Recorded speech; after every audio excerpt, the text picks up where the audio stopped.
Annonceurs, entrepreneurs, promoteurs et chefs d'entreprise, choisissez dès à présent votre meilleur partenaire média, Ideal Production. Ideal Production est basé à Cotonou au Bénin. Ideal Production, le partenaire exclusif de Sika TV en Afrique.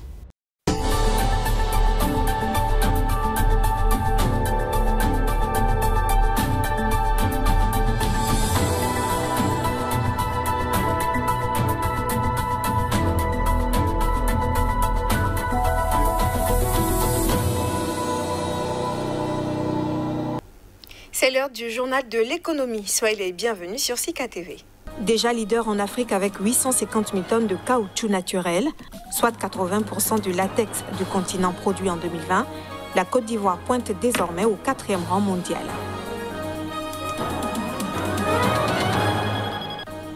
En Afrique du Sud, l'industrie des agrumes vise un nouveau pic à l'export en 2021, après une année 2020 mémorable.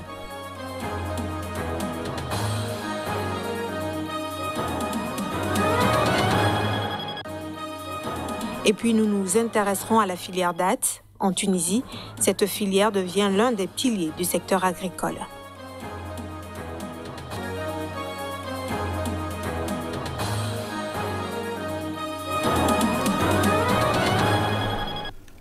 Nous ouvrons ce journal par la Côte d'Ivoire. Le pays est le premier producteur de caoutchouc en Afrique. Il s'est engagé dans un ambitieux programme de formation de 70 000 travailleurs professionnels du produit pour assurer la qualité de sa production de caoutchouc qui devrait atteindre 2 millions de tonnes d'ici 2023. Suivez plutôt. Les autorités ivoiriennes ont annoncé que la filière Ivéicole en Côte d'Ivoire, leader en Afrique, a produit en 2020 près d'1 million de tonnes de caoutchouc naturel, soit 80% de lactès du continent.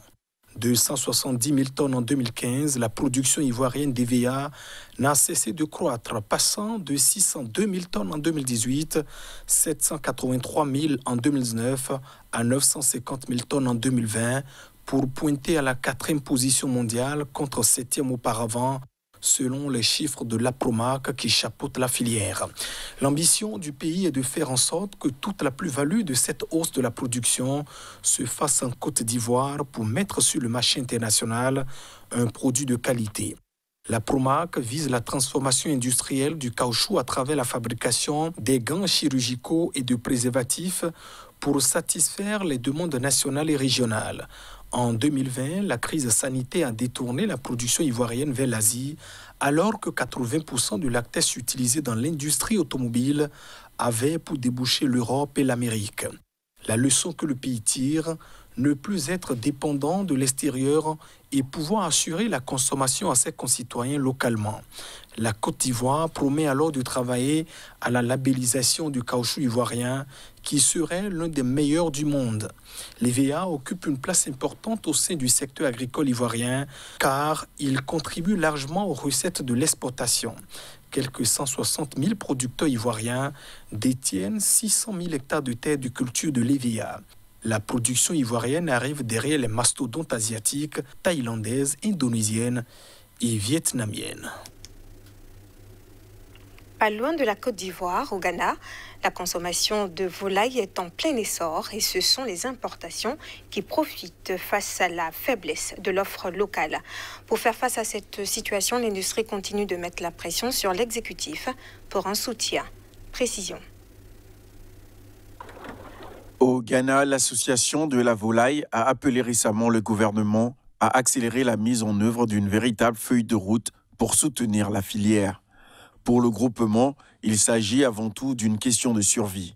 En effet, selon le président de l'association pour la région Ashanti, la performance de l'industrie continue d'être plombée, principalement par les charges de l'alimentation animale en raison de la pénurie fréquente de maïs qui entre à hauteur de 60% dans la composition des aliments.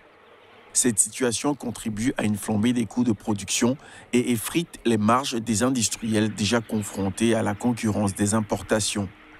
Selon le responsable, un contrôle de l'alimentation animale est la principale clé pour amorcer le développement du secteur dans la mesure où celle-ci représente 60 à 70% des coûts totaux de production.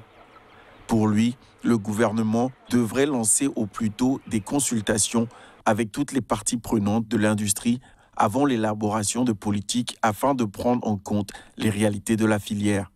Il faut dire que le Ghana dépense annuellement plus de 350 millions de dollars dans l'importation de volailles et de produits de volaille selon les estimations des autorités.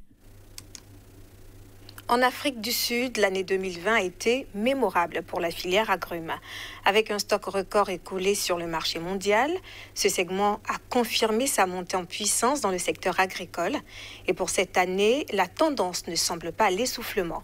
En 2021, l'industrie des agrumes vise un nouveau pic à l'export. Alilatou Draman pour le récit.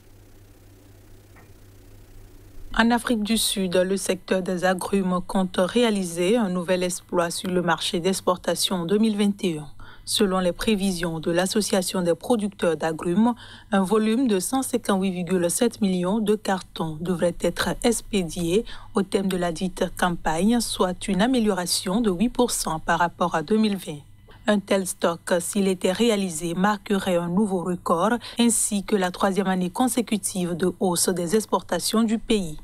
Pour réaliser de telles ambitions, l'Association des producteurs d'agrumes du pays compte sur un appareil de production qui devrait cette année profiter d'une météorologie favorable et l'engouement des exploitants qui se manifestera par une hausse des superficies plantées. Elle envisage aussi de travailler de concert avec le gouvernement et les autres parties prenantes de l'industrie sur l'amélioration des conditions d'accès aux marchés internationaux et l'optimisation de la logistique portuaire permettant d'acheminer les fruits vers les principales destinations. Dans la nation arc-en-ciel, l'agrumiculture s'effectue sur environ 86 000 hectares. L'Afrique du Sud est le second exportateur mondial d'agrumes derrière l'Espagne. En Tunisie, la filière date devient l'un des piliers du secteur agricole. Si sa contribution s'est un peu éclipsée par la domination de l'huile d'olive, la filière est toutefois l'une des plus dynamiques du pays du jasmin. Depuis le 1er octobre dernier, les expéditions de date ont atteint 81 800 tonnes. En Tunisie, les expéditions de date ont atteint 81 800 tonnes pour des recettes de 535,8 millions de dinars, l'équivalent de 196 millions de dollars américains, ce, depuis le début de la saison 2020-2021, le 1er octobre dernier. Une enveloppe qui marque une baisse de 3,7% comparativement à l'année dernière, à la même période. Les ventes ont souffert de la baisse des prix liés à la concurrence exacerbée et de la réticence des importateurs face à l'incertitude liée à la pandémie de coronavirus. En raison de cette situation, le pays n'a pas profité sur le plan financier de l'augmentation du volume de ses envois sur la période. Le Maroc est resté le principal marché d'exportation du pays avec 20 700 tonnes, suivi par l'Italie, 6 700 tonnes, la France avec 6 400 tonnes et l'Allemagne avec ses 5 900 tonnes. En 2020-2021, le pays table sur une production de 335 000 tonnes de dattes. La filière rapporte 15% du total de devises pour le secteur agricole, arrivant ainsi en deuxième position derrière l'huile d'olive. Toujours en Tunisie, l'agriculture est l'un des poumons de l'économie. Si en 2020, sa contribution a été forte grâce à l'huile d'olive, le secteur a mal démarré l'année 2021 en affichant une balance commerciale déficitaire. En Tunisie, la balance commerciale agricole a affiché un solde négatif en février 2021.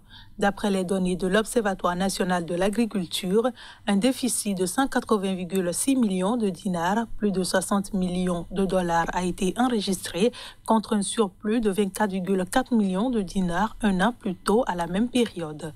Cette contre-performance est liée essentiellement à une hausse de 13,2% des importations de produits alimentaires tirées par les achats de céréales, dont le blé ainsi que l'orge.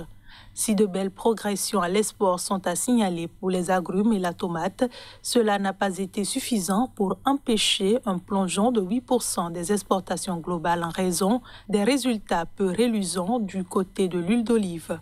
Dans la filière qui fournit plus de 60% des recettes agricoles, les expéditions d'oléagineux ont en effet baissé de 7,5% sur la période.